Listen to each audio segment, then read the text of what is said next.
Graça e paz do Senhor Jesus, meus amados irmãos, que a graça e a paz do Senhor esteja sobre as nossas vidas neste novo dia e que sejamos instrumento para levar a sua graça e a sua paz por onde nós formos. Estamos aqui de volta para continuar a leitura da palavra de Deus. Eu penso que você talvez vá ouvir algum ruído por aí, porque eu estou aqui, tem muito barulho aqui ao redor, eu estou usando esse microfone, espero que ele diminua um pouquinho, mas não se incomode com algum barulho que porventura apareça aí, ok? Vamos ler então, continuar a leitura, agora lendo Marcos capítulo 14. Se você está com a sua Bíblia aí ao seu alcance, já abra em Marcos capítulo 14 e acompanhe a leitura da palavra de Deus. E diz-nos assim a palavra do Senhor. Faltavam apenas 2 dias para a Páscoa e para a festa dos pães sem fermento. Os chefes dos sacerdotes e os mestres da lei estavam procurando meio de flagrar Jesus em algum erro para matá-lo. Então aqui nós já estamos nos últimos, eu diria até que nas últimas horas, já dá para fazer uma contagem regressiva das horas. Talvez faltando 2 ou 3 dias para a morte de Jesus. Diz assim, e aí já estava tudo combinado, vamos dizer assim, que ele deveria ser morto. O julgamento foi só uma encenação, porque a decisão de matá-lo já estava tomada. Versículo 2, mas diziam, não durante a festa, para que não haja tumulto entre o povo. Essa observação é interessante. Eles tentaram matar Jesus antes, não conseguiram, Jesus escapou. Agora eles decidiram que não seria durante a festa, para não causar um tumulto entre o povo, porque vinha gente de todo lado para a Páscoa. E foi justamente na Páscoa que Jesus se entregou. Porque quem decidiria o dia não eram eles, era Cristo, porque Cristo se entregou à morte por nós. Foi planejado por Deus, foi sacrifício substitutivo em nosso lugar. Então, quem tomava as decisões era o próprio Pai, em concordância com o Filho Jesus. Então, Jesus, como a gente usa uma expressão muito comum, Jesus estava no controle. Versículo 3, estando Jesus em Betânia, reclinado à mesa na casa de um homem conhecido como Simão, o leproso, aproximou-se dele certa mulher com um frasco de alabastro, contendo um perfume muito caro feito de nardo puro. Ela quebrou o frasco e derramou o perfume sobre a cabeça de Jesus. Observe que Jesus estava em Betânia, a sua última semana de vida. Várias vezes se menciona a sua estadia em Betânia, especialmente na casa de Marta, Maria e Lázaro. Neste caso aqui, ele estava tomando uma refeição na casa do Simão, conhecido como leproso, provavelmente porque o Simão tinha sido um leproso, talvez alguém que Jesus curou da sua lepra, né? Porque naquela época o leproso ficava fora da comunidade para não contaminar as outras pessoas. E agora chega essa mulher aqui, só diz que se aproximou certa mulher, não diz o nome da mulher. E ela tem um vaso de alabastro, que era o material do qual era fabricado o vaso, e tinha esse perfume especial de nardo puro, e ela o quebra e derrama sobre a cabeça de Jesus. Verso 4. Alguns dos presentes começaram a dizer uns aos outros, indignados, por que este desperdício de perfume? Outro evangelista diz que esse indignado aqui era o Judas. Talvez o próprio Judas, entre outros indignados, porque o Judas era o tesoureiro do grupo, o Judas Iscariotes, e ele desviava parte da verba que lhe era confiada para guardar. Versículo 5, ele poderia ser vendido por 300 denários e o dinheiro ser dado aos pobres. Você veja que o perfume era caro. Um denário correspondia à diária de um trabalhador braçal.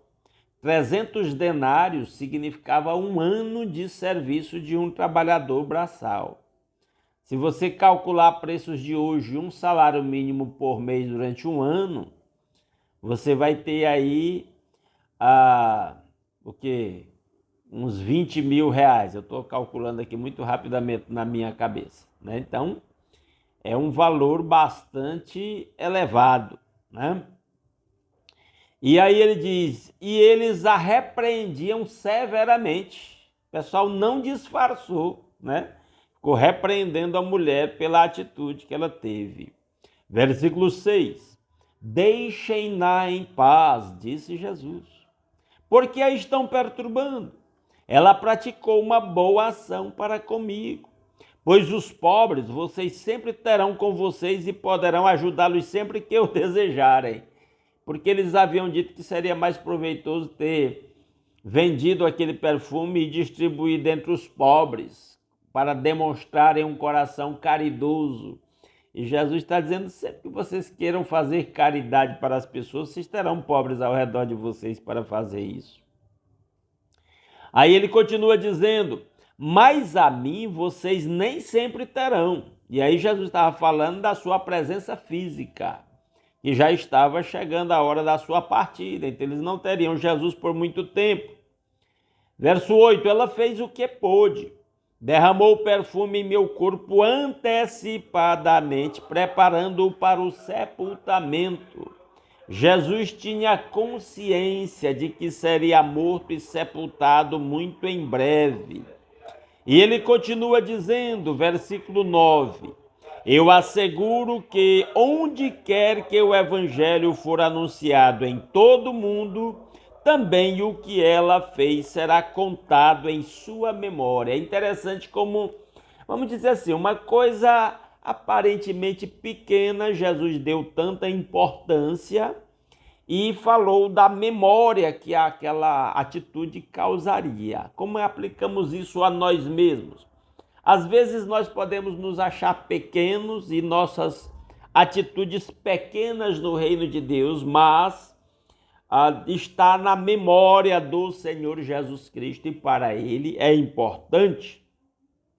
Então Judas Iscariotes, olha o Judas aqui, um dos 12, dirigiu-se aos chefes dos sacerdotes a fim de lhes entregar Jesus, um dos 12 apóstolos. A proposta muito os alegrou e lhe prometeram dinheiro. Assim ele procurava uma oportunidade para entregá-lo. Então agora a coisa está se afunilando, está chegando a hora de Jesus ser entregue morto. Verso 12, no primeiro dia da festa dos pães sem fermento, quando se costumava sacrificar o cordeiro pascal, os discípulos de Jesus lhe perguntaram, aonde queres que vamos e te preparemos a refeição da Páscoa? Jesus não tinha, vamos dizer, exatamente uma morada fixa, então sempre que havia Páscoa parece que necessitava escolher um local apropriado para isso. Então ele enviou 2 dos seus discípulos, dizendo-lhes, entrem na cidade, e o homem carregando um pote de água virá ao encontro de vocês, sigam-no. E digam ao dono da casa em que ele entrar, o mestre pergunta, onde é o meu salão de hóspedes, no qual poderei comer a Páscoa com meus discípulos? Ele mostrará uma ampla sala no andar superior, mobiliada e pronta. Façam ali os preparativos para nós. Então havia um preparo de Jesus aí, uma interferência dele para essa sala adequada para a celebração da Páscoa. Verso 16, os discípulos se retiraram, entraram na cidade e encontraram tudo como Jesus lhes tinha dito e prepararam a Páscoa. Ao anoitecer, Jesus chegou com os 12. Quando estavam comendo reclinados à mesa, Jesus disse, digo que certamente um de vocês me trairá, alguém que está comendo comigo. Isso deve ter sido um impacto muito grande para aqueles apóstolos, ouvir da boca do próprio Jesus que alguém ali o haveria de trair. E é claro que ele estava se referindo a Judas Iscariotes. Verso 19, eles ficaram tristes e um por um lhe disseram: com certeza não sou eu. Afirmou Jesus: é um dos 12, alguém que come comigo do mesmo prato. E essa ideia de comer no mesmo prato significava alguém muito íntimo. A traição viria de alguém muito próximo, né? O Filho do Homem vai, como está escrito a seu respeito, mas ai daquele que trai o Filho do Homem, melhor lhe seria não haver nascido. Esse assunto é muito polêmico, porque já estava determinado por Deus que alguém o trairia, e o fato da determinação divina não tira a culpa do traidor. Esse é um assunto polêmico que eu nem vou detalhar muito essa questão, só estou fazendo menção disso. Aí alguém disse: mas se Judas já estava determinado que haveria de trair, ele tem culpa por ter, vamos dizer assim, nascido predestinado para isso. O fato é que alguém iria trair Jesus. E alguém que já tinha uma má índole para o erro, para o pecado. Então isso não tira a culpa do traidor.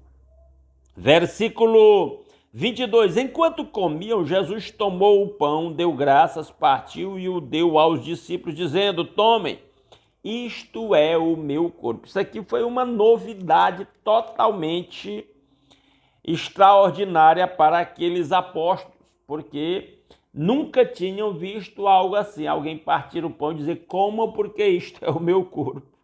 Era a instituição da ceia do Senhor. Em seguida tomou o cálice, deu graças, ofereceu aos discípulos e todos beberam. E disse-lhes: isto é o meu sangue da aliança. Aqui está a aliança. Lembre disso, nós temos uma aliança com Cristo, um pacto com Cristo. E este pacto é simbolizado no sangue, no vinho do cálice. Assim como esta aliança no meu dedo me lembra que eu tenho um pacto com a minha esposa, o cálice da ceia lembra ao cristão que ele tem um pacto com Cristo. Eu faço questão de falar isso porque isso é pouco falado nas igrejas, explicado isso. Porque o nosso Deus é o Deus das alianças. Ele fez uma aliança com Adão, ele fez uma aliança com Noé, ele fez uma aliança com Abraão. Em cada aliança dessa havia um símbolo. O símbolo da aliança de Deus com Adão era a árvore do conhecimento do bem e do mal. O símbolo da aliança de Deus com Noé era o arco celeste. O símbolo da aliança de Deus com Abraão era a circuncisão. Deus fez uma aliança com o povo de Israel lá no Monte Sinai, e o símbolo daquela aliança era o sábado. E aí Deus faz uma aliança conosco, e o símbolo dessa aliança é o cálice da ceia do Senhor. Versículo 25, eu afirmo que não beberei outra vez do fruto da videira até aquele dia em que beberei o vinho novo no reino de Deus. Aqui há duas coisas que eu quero destacar. Primeiro, a ceia nos chama a olhar para o futuro. Quando beberemos o vinho novo no reino de Deus, na presença de Cristo. E a outra coisa que eu quero destacar é o fato de que haverá um vinho novo no reino de Deus. O vinho representa também a alegria, então haverá uma alegria totalmente nova no reino de Deus, que não podemos experimentá-la plenamente nesta vida, mas que vamos experimentar na eternidade com Cristo. Quando nós estivermos celebrando a ceia, tenhamos isso em mente. Versículo 26, depois de terem cantado o hino, saíram para o Monte das Oliveiras. Disse-lhes Jesus: vocês todos me abandonarão, pois está escrito: ferirei o pastor e as ovelhas serão dispersas. Jesus mostrando que cada detalhe da sua prisão e morte cumpria profecias já pronunciadas lá no Velho Testamento.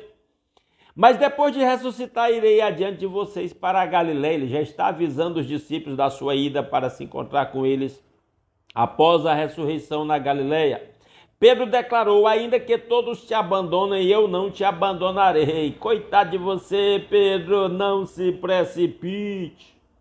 Respondeu Jesus: asseguro que ainda hoje, esta noite, antes que 2 vezes cante o galo, 3 vezes você me negará. Pois é, Pedro, você vai me negar e não é só uma vez, não é 3.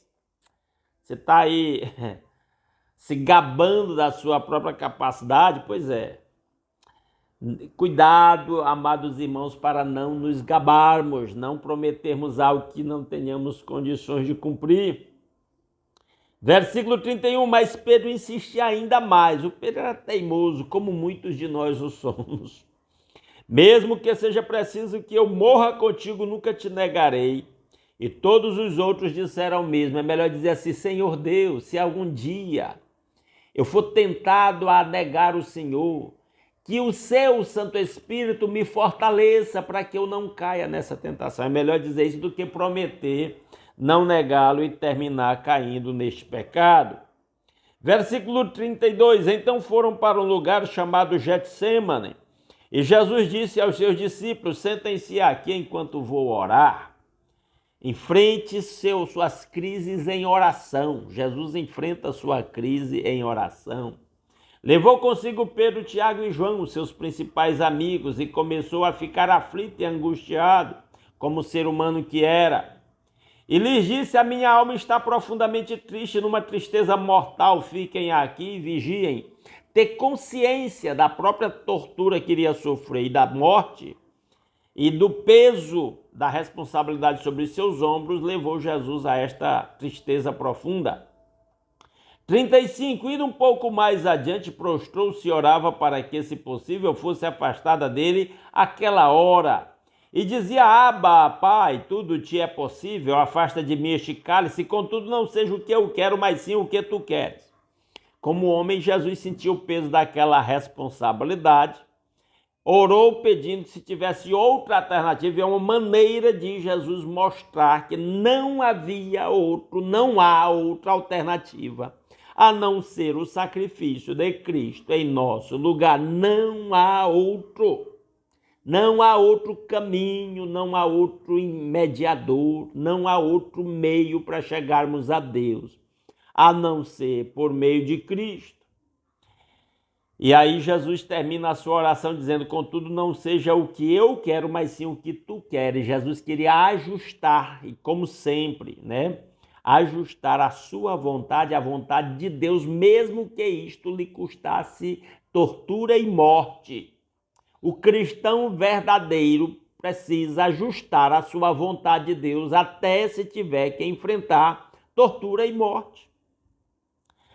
Querer andar com Deus para prosperar, ter saúde, ganhar presentes e tal, receber resposta de orações, todo mundo quer, Mas andar com Deus para enfrentar tortura e morte é o verdadeiro desafio. Versículo 37, então voltou aos seus discípulos e os encontrou dormindo. Simão, disse ele a Pedro: você está dormindo? Não pode vigiar nem por 1 hora. E aí Jesus pergunta para nós, de certa forma, Você não pode gastar 1 hora por dia buscando a Cristo, meditando na palavra, orando. 38, vigiem e orem para que não caiam em tentação. O espírito está pronto, mas a carne é fraca. Mais uma vez ele se afastou e orou, repetindo as mesmas palavras. Quando voltou de novo, os encontrou dormindo, porque seus olhos estavam pesados, eles não sabiam o que dizer. Apesar dos avisos de Jesus, parece que os apóstolos não tinham consciência da gravidade daquele momento. Versículo 41, voltando pela 3ª vez, ele lhes disse: vocês ainda dormem e descansam? Basta, chegou a hora. Eis que o Filho do Homem está sendo entregue nas mãos dos pecadores. Levantem-se e vamos. Aí vem aquele que me traz. Chegou a hora, Verso 43. Enquanto ele ainda falava, apareceu Judas, um dos 12, e com ele estava uma multidão armada de espadas e varas, enviadas pelos chefes dos sacerdotes, mestres da lei e líderes religiosos. O traidor havia combinado um sinal com eles: aquele a quem eu saudar com um beijo é ele. Naquela época era normal saudar alguém com um beijo. E aí Judas combinou esse sinal: prendam-no e levem-no em segurança. Dirigindo-se imediatamente a Jesus, Judas disse: Mestre, e o beijou. Os homens agarraram Jesus e o prenderam. E muitos entendem que Judas, eu penso que isso faz um certo sentido, a Bíblia não explicita isso aqui, mas que Judas achava que talvez Jesus milagrosamente se safasse daquela prisão e ele então podia ficar com o lucro da sua traição. Ele ia dizer: eu cumpri minha parte, vocês não conseguiram prendê-lo porque não quiseram. E aí quando ele viu que Jesus realmente se deixou prender, aí vem o que nós vamos ver posteriormente que Judas fez consigo mesmo.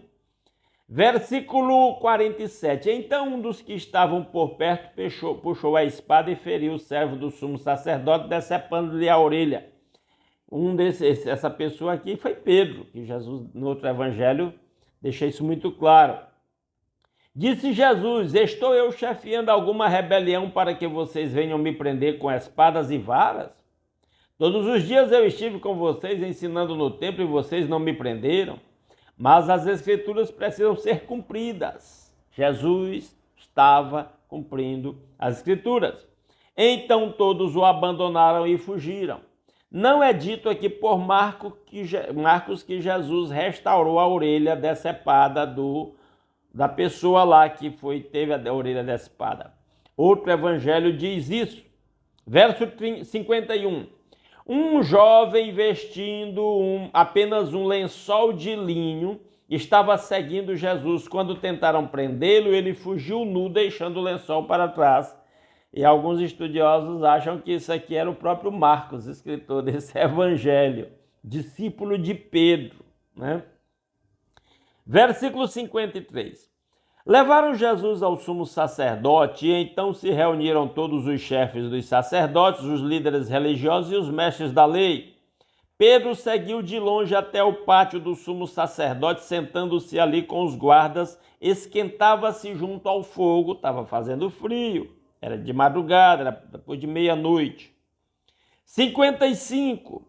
Os chefes dos sacerdotes e todo o sinédrio, que era a espécie de Assembleia Legislativa dos Judeus, o Sinédrio, né, estavam procurando depoimentos contra Jesus, ou Congresso Nacional, melhor Congresso Nacional.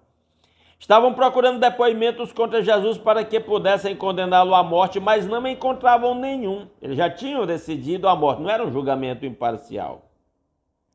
Muitos testemunharam falsamente contra ele, mas as declarações deles não eram coerentes.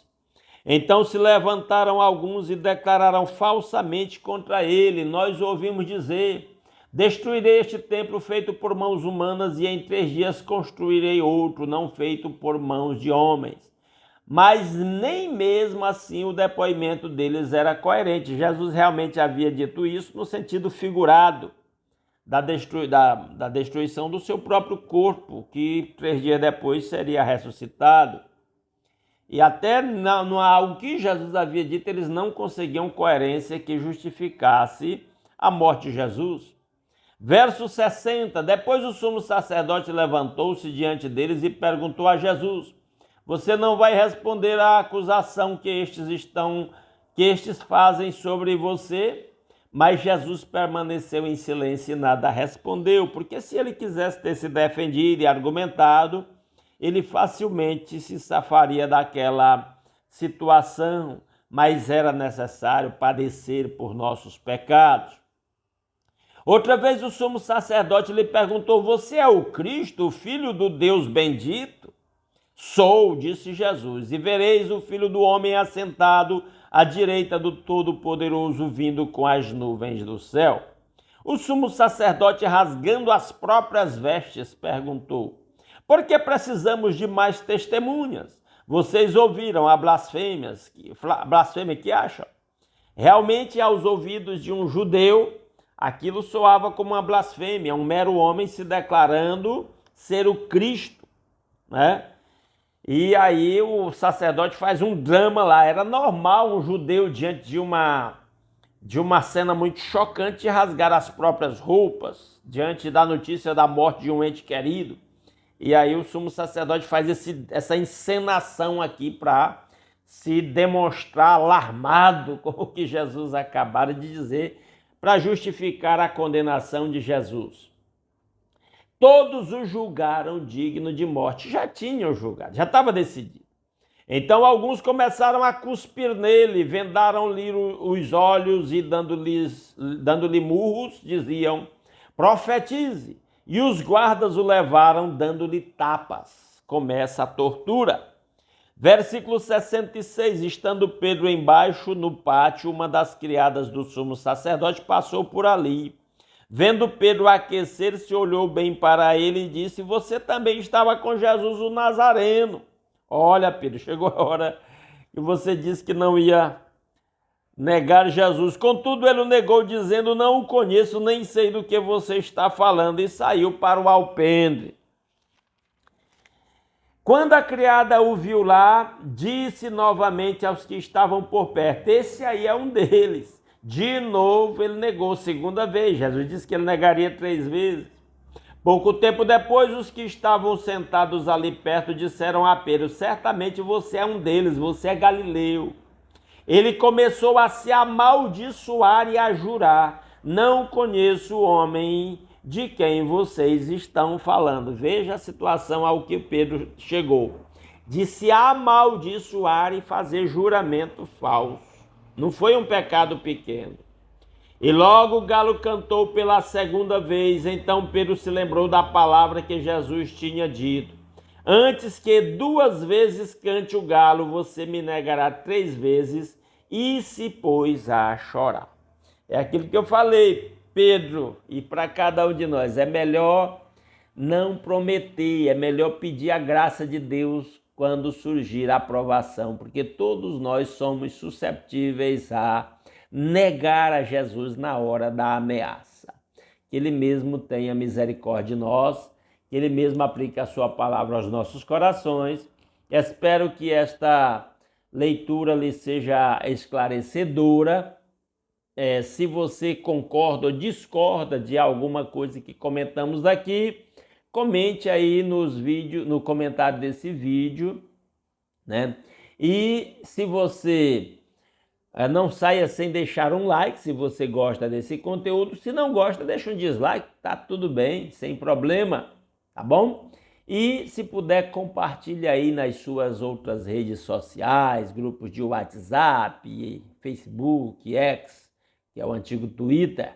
Você estará nos ajudando a que o nosso vídeo alcance mais pessoas. E se alguém é novato por aqui e não está inscrito no nosso canal, se gosta desse conteúdo e quer continuar acompanhando a leitura da Palavra de Deus, está convidado a se inscrever no nosso canal. Vamos orar? Hoje o vídeo ficou um pouco maior, porque o capítulo era grande, eu tentei andar um pouquinho mais rápido, mas ficou um pouco maior. Vamos orar. Nosso Deus e nosso Pai, mais uma vez buscamos a sua face em oração, agradecidos pelas incontáveis bênçãos com que o Senhor nos tem abençoado. Obrigado, ó Pai, pelas suas misericórdias que renovam a cada manhã sobre as nossas vidas. Grande é a sua fidelidade. Obrigado pelo novo dia, pelo lar, pela família, pelo pão de cada dia, pelo trabalho com que cada um ganhe o sustento da família. Que a sua bênção esteja sobre a vida de cada um dos meus irmãos, dando saúde para quem está enfermo, fazendo milagres a favor do seu povo, preservando a saúde de quem está saudável, protegendo, guardando, livrando, dirigindo, suprindo segundo a riqueza da sua graça. Oramos pelos que estão doentes em casa, estão doentes no hospital ou na UTI, ou até aquele para o qual já não há recurso na medicina. Faça milagres a favor do seu povo. Use essas circunstâncias também para manifestar a sua graça. Atrai os olhares da fé para a cruz de nosso Senhor Jesus Cristo. Ó Deus maravilhoso, e opera a favor do seu povo. Se o Senhor quer usar médicos, medicamentos, cirurgias, internações, seja feita a sua vontade, mas opera a favor de cada uma das pessoas pelas quais meus irmãos estão orando. familiares e amigos pelas que os irmãos citam o nome nesta hora, opere a favor do seu povo. Ó Deus maravilhoso, que a sua bênção esteja sobre cada lar de cada um dos meus irmãos, que cada casa seja um templo de adoração a Jesus, onde Jesus seja servido em espírito e em verdade, onde o amor, a paz, a alegria do Espírito Santo, todos os demais frutos do Espírito Santo estejam presentes no meio dos lares, trazendo harmonia entre as famílias, ó Pai, trazendo sabedoria aos pais para educar os filhos na disciplina e admoestação do Senhor. Ó Deus, que cada casa seja um lugar de aconchego, de estabilidade, de segurança para cada membro da família, para o desenvolvimento espiritual dos filhos, e à medida que cresçam e tenham capacidade de escolha, escolham voluntariamente amar e servir a Jesus, seguir a sua luz, ó Deus, crescer de glória em glória. Meu Pai, que a bênção do Senhor esteja sobre o trabalho de cada um dos meus irmãos, fazendo prosperar. Ó Deus maravilhoso, abra portas de emprego para quem está desempregado, dê soluções financeiras para quem está endividado. Dê a cada um de nós sabedoria para administrar bem os recursos que o Senhor nos supre, para que vivamos com liberdade e liberalidade no seu reino, ó Deus maravilhoso. Que a bênção do Senhor esteja sobre cada uma das igrejas locais, sobre os pastores, evangelistas, missionários.